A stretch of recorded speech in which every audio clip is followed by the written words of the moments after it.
کہ ایک چیونٹی تھی، اس نے اللہ کے دربار میں عرض کیا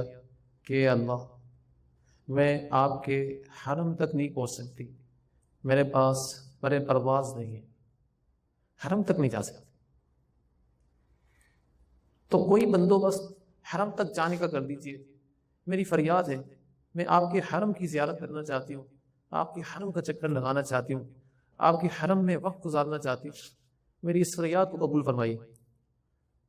تو اللہ تعالیٰ کی ذات نے اس کی اس فریاد کو قبول فرمایا۔ حضرت فرماتے ہیں کہ اللہ تعالیٰ کی ذات نے حرم سے ایک کبوتر کو اس کی فریاد پر بھیج دیا اور اس چیونٹی سے فرمایا کہ بھئی تیرا رہبر حرم آ گیا، تیرا شیخ حرم آ گیا، تیرا پیر حرم آ گیا، بس ایک اصول ہے کہ تو اس کے پنجوں سے لپٹ جا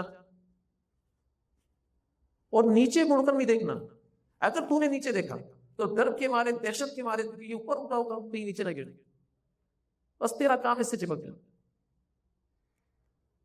تو حضرت فرمایا کرتے تھے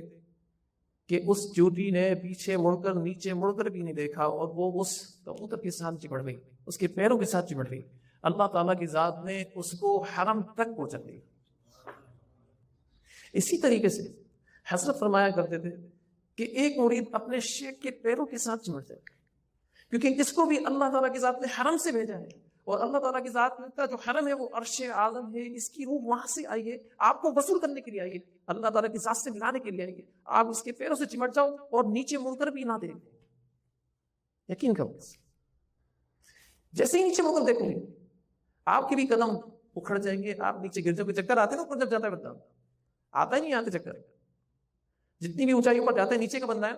اونچائیوں پر جاتا ہے تو چکر آنا شروع ہو جاتے ہیں، اور چکر جیسے ہی آتے ہیں تو کیا ہوگا، ایک دم بشادہ بندہ ہوتا ہے، نیچے ہی نہ دیکھو بھائی، وہ کھڑا ہی نہیں ہوگا۔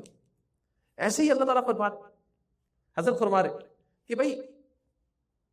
جب وہ چیونٹی ہو کر کبوتر کے پاؤں کی چپک سکتی ہے صرف حرم جانے کے شوق میں، تو تم سے جو ملانے کے لیے میں نے جس کو شیخ مقرر کیا تم اس کے پاؤں سے نہیں پڑ سکتے، وہ تم کو مجھ سے ملا دے۔ بالکل اللہ تعالیٰ کی ذات نے ایسے ہی رمضان المبارک کا مہینہ میرے اور آپ کے اوپر بھیج دیا، اور اس رمضان المبارک کے مہینے سے اپنی نسبت کو جوڑ دیا کہ بھئی رمضان المبارک کے مہینے کے ساتھ چپٹ جاؤ، چمٹ جاؤ، یہ نعمت زمانی بھیج رہا ہوں میں تمہارے پاس، نعمت تو مکانی تمہارے پاس موجود ہے شیخ کی صورت میں، لیکن نعمت زمانی بھیج رہا ہوں، اس نعمت زمانی کے ساتھ چپٹ جانا، اور جو اس کے حقوق ہے اس کی ادائیگی کرتے رہنا۔ جب تم اس نعمت زمانی کے ساتھ چپٹ جاؤ گے، چپک جاؤ گے، تو یہ نعمت زمانی بھیجا ہی میں نے اس لیے ہے کہ تم پر اپنی رحمت کی بارش برساؤں، تم پر اپنے کرم کی بارش برساؤں، تم پر رحمت کی بارش بھی ہو رہی ہوگی، تم پر کرم کی بارش بھی ہو رہی ہوگی۔ یہ رمضان کا مہینہ اس لیے بھیجا ہے اللہ تعالیٰ۔ ہم لوگ کیا کرتے ہیں، رمضان المبارک کے مہینے کے ساتھ چپکتے نہیں ہیں بلکہ دور اٹھا کر رکھ دیتے ہیں۔ ہم سمجھتے ہیں صرف اس رمضان کے مہینے کا تعلق ہماری بھوک سے ہے، ہماری پیاس سے ہے، اور بیوی سے دور رہنے سے ہے، بس یہی سمجھتے ہیں ہم۔ باقی جتنے گناہ ہیں وہ کھلا کر رہے ہوتے ہیں، جھوٹ بول رہے ہوتے ہیں، اس کا تعلق رمضان سے نہیں ہوتا، جھوٹ بول رہے ہوتے ہیں، اس کا تعلق رمضان کے روزے سے نہیں ہوتا یا رمضان کے مہینے سے نہیں ہوتا۔ اور ایک اور چیز غلطی کرتے ہیں کہ جو ٹائم روزے کا ہے نا اسی کو ہم رمضان سمجھ رہے ہوتے ہیں، اور سمجھتے ہیں کہ اسی کے اندر ہم نے بہت ساری چیزیں نہیں دیکھنی، بہت ساری چیزیں نہیں کرنی، باقی اس کے بعد افطار کیا آپ چھٹی۔ ایسا نہیں ہے، یہ تو پورا مہینہ ہے، آپ نے پورا مہینہ پابندی کرنا ہے، یہ سحری سے افطار کا ٹائم نہیں ہے صرف، اس نے پابندی کرنی ہے۔ اور ایسا ہی ہوتا ہے، ارے بھائی روزہ خراب نہ ہو، ارے بھائی روزہ خراب، تو روزہ تو خراب نہیں کر رہا لیکن رمضان کا پورا مہینہ خراب کر رہا ہے افطار کے بعد سے۔ حضرت مولانا رومی رحمۃ اللہ علیہ فرمایا کرتے تھے کہ جو لوگ زمین کی طرف دیکھتے نا اور اڑنا نہیں چاہتے، زمین کی طرف ہی دیکھتے رہتے، تو وہ حیوان جانور ہے، پرندہ نہیں ہے، وہ جانور ہے۔ کیونکہ آپ نے بیل گائے کو دیکھا وہ زمین کی طرف ہی دیکھتی ہوگی، لیکن آپ کبوتر کے بچے کو دیکھیں وہ آسمان کی طرف دیکھ رہا ہوتا ہے۔ تو جس کو اللہ تعالیٰ کی ذات کی عرش اعظم پر پہنچنا ہے وہ ہمیشہ عرش اعظم کی طرف دیکھ رہا ہوتا ہے کہ اللہ مجھے یہاں کا پرندہ نہیں بننا، یہاں کا نہیں بننا مجھے، میں تیرے پاس سے آیا ہوں، مجھے وہاں جانا، مجھے وہاں تک اڑا۔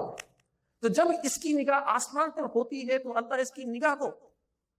وجود کا درجہ دے دیتے ہیں، اور اس کی نگاہ کی وجہ سے اللہ تعالیٰ اس کو اپنے عرش اعظم تک اڑا دیتے ہیں۔ ہمارے حضرت فرمایا کرتے تھے کہ بھائی اس رمضان کے مہینے کے اندر ایک کام کر لو، ایک کام،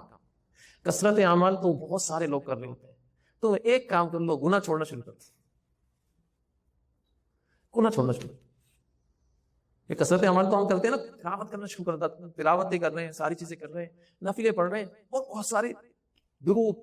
شریف، یہ تو ایک الگ چیز ہے، ٹھیک ہے، اور بہت سارے چیزیں کر رہے ہوتے ہیں ہم لوگ یہاں اس رمضان کے مہینے اعمال کی کثرت کر رہے ہوتے ہیں، لیکن جن اعمال کی قبولیت کی صحت خراب ہوتی ہے جن چیزوں سے، ان کو بڑے ڈھلنے سے کر رہے ہوتے ہیں، گناہ کر رہے ہوتے ہیں، غیبت کر رہے ہوتے ہیں، دھوکہ دے رہے ہوتے ہیں، حسد کر رہے ہوتے ہیں، جلن کر رہے ہوتے ہیں، عداوت رکھ رہے ہوتے ہیں، کینہ بغض سارے جرم کر رہے ہوتے ہیں اسی روزے کی حالت میں، اسی رمضان کے مہینے کے اندر۔ تو حضرت فرمایا کرتے تھے یہ گناہ چھوڑنا شروع کر دو۔ دیکھیں ایک ایک گناہ کا تقاضا ہونا، صحیح ہے؟ تو جس کے اندر گناہ کا تقاضا جتنا زیادہ ہوگا وہ اتنا ہی اللہ تعالیٰ کی ذات اپنے معاملات کو جب روکے گا اور اللہ تعالیٰ کے حکم کو لے کر چلے گا اور اپنی خواہشات کو اللہ کے حکم پر قربان کرے گا۔ بھائی جتنا زیادہ گناہ کا تقاضا ہوا اتنا ہی قربانی دینا پڑ رہی ہے نا اس کو، جب یہ اتنی ہی قربانی دے گا تو حضرت فرمایا کرتے تھے اس کے دل کے اندر اللہ تعالیٰ اتنا ہی قوی نور داخل کر رہا ہے،